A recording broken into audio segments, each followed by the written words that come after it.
दिगंबर भवन रम आजच्या भक्ती विशेषमध्ये असा आहे की घरामध्ये अद्भुत शक्तींचा संचार आणि सतत दृष्टांत होत असतात. काही वैशिष्ट्यपूर्ण आघात देवता जेवताना अचानक येतात, जेवण करून जातात आणि वास्तविक आषाढीला विठ्ठल प्रभूंना जेवण घालायचे आहे, पण मोठे मोठे दिवस जेवण करून जाते, हे आश्चर्य होते. आणि कदाचित सकाळी असे संकेत मिळतात की काही पापी माणसं आपल्यावर करणी करतात, काही खाणं देणं देतात देवाला, आणि ते खाणं देणं त्यांचा देव न घेता आपल्या हातून बजरंगबलीचा मार खातो. असं होतं असं सध्या. तर ही लीला आपल्या घरात घडत आहे. म्हणून आपण नाशिककर आणि सीताबाई शास्त्री यांची आरती घेतली. 47 पानावरती आज आपण कमला माता यांची आरती घेणार आहोत. त्यांचे नाव आई आहे. इथे जय देवी जय माता कमले, सुत परिपालन करणी जय माता कमले, आरती ओवाळी तो प्रेमी तुझे मिळे, पितृगृहीची दैवे धन आले असूनी, अर्पुणी पतिचरणी ते तस सेवा करुणी कष्टविले. तर हे आरतीचे संग्रह आहेत ते आपण यासाठी घेतो की तात महाराज आणि साधू संतांचा मेळा आपल्या घरात जमा झाला. 43 नंबर पान. कोमल प्रपंच साधुनी पातिव्रत्य जनांते सहजीची धावणी,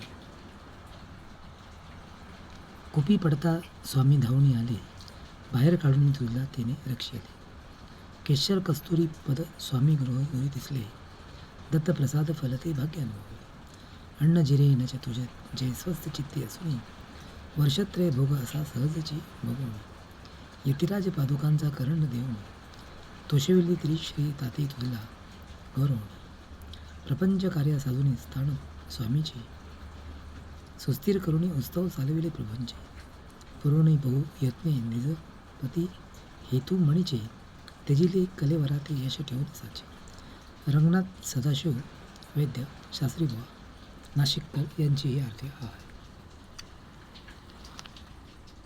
आता पुढे त्याच पानावरती उपाध्ये उर्फ बापू महाराजांचे म्हणजेच मणिशंकर बाळकृष्ण उपाध्ये यांची आरती आहे. 25 क्रमांकाची आरती. भक्तिकांता बाबू महाराज संता, प्रेमळ बोधवार्ता तव आनंद वार्ता, चंदन तोरू जैसा तव कीर्तिगंध जैसा, सुखवी नित्य आम्हा स्वामी भक्तवतांचा, आकार निराकारी सामविला जो जरी, चिद्रूप तव परी आम्ही पूजो अंतरी, भगवंत सर्वाभूती ऐसी तुझी सवेती, स्मृती तव शुद्ध दीप्ती, नाशो अज्ञान भ्रांती, आठविता तो महिमा स्वामी भक्ता दाटे प्रेमा, आता तुझं सुखधामा भाऊ अखंड प्रणव.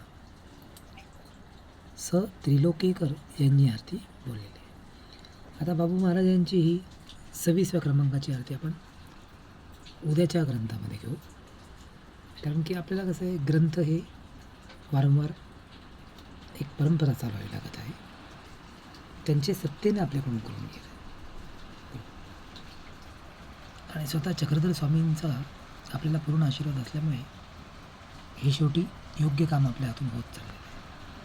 पान क्रमांक 195वरती 23वा अध्याय काल आपण चालू केला होता. गणपतीला कोटी नमस्कार करून आणि आईवडिलांना कोटी दंडवत करून आपण हा श्रीकृष्णाचा अतिशय सुंदर अध्याय 23वा चालू केलेला आहे काल. तर त्यातली एक ओळ आपण घेतली होती. आज आपण जास्त ओळी घेण्याचा प्रयत्न करू. श्री परेशाय नमः, श्री कृष्णाय नमः. असो हे एक वेळे वृंदावणे, निर्मळ मास सुदिनी, वेणू वाजव विला श्री चक्रपाणी, सुस्वर नादे तो नाद त्रिकुटा शिखरी, संचरला सोनवरी, विमानी बेसून अंबरी दाटले देव. ब्रह्मा विष्णू महेश आम्हा अमरावती दिशी. म्हणती हा आदी पुरुष कैसा क्रीडेल पाहू. तव शंभू पक्षीय स्वानंदी नादे अकर्षिली गोविंदे. जमुना गळगती वेधे पांगुळले असे. स्थावर जंगमा झाला आनंद. गगडी स्थिरावला इंदू. मळ्या निळगती मंद झाला नाद वेद. तो वेद ऋषी मंजुळ ध्वनी गोकुळी गोकुळी गोपिकेचा सणी मणी. संचुरणी केली धवधनी वेदामृताची. तिने वेदा अमृते सर्व सुख अनार्थ केले विश्व. कामाक्षा कामोद्भव झाला पंचवाणी. तया ते मनमता सहित. घालून पडले अकस्मात वज्रनारी मदनयुक्त. भेदलिया देखात या लावण्यगुणी. निकृष्टा मुग्धा गिरा सगडा. जयाचा कुट संधीव सोटा. मदन विराजित कैसिया काम. सौंदर्य अधरटा मदनयुक्त सानटा. कटाक्ष शरी शोभती वंकटा. प्रमोन धंग धनुषी. ऐसिया नादवेदी सुंदरा. कामबाणी झालिया.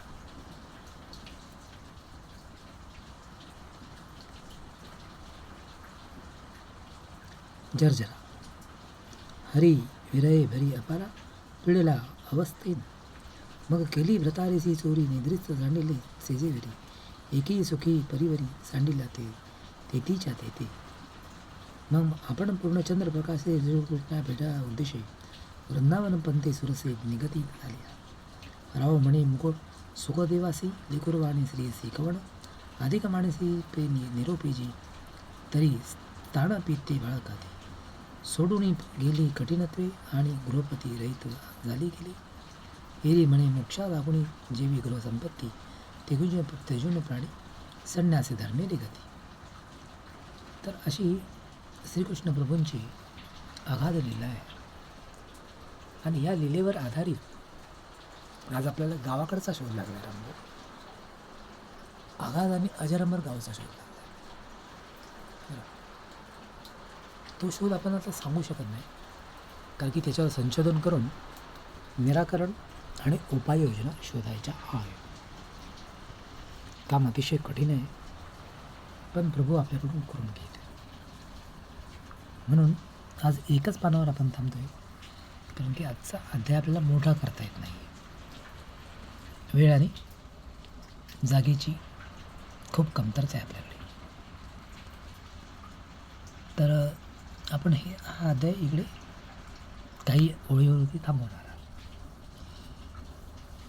कारण एवढं असं काही खास कारण नाही आहे, पण जागा ही फार कमी आहे मोबाईल. तर सुरुवात करूया आपण परत एकदा. अतिशय सुंदर अध्याय.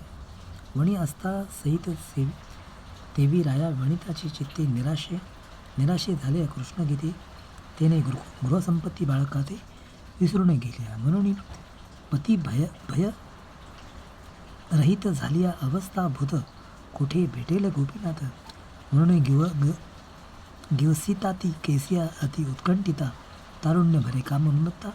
तेने हृदय कृष्णसुता झाला पडी भरू. म्हणून ते अमृतकुंभ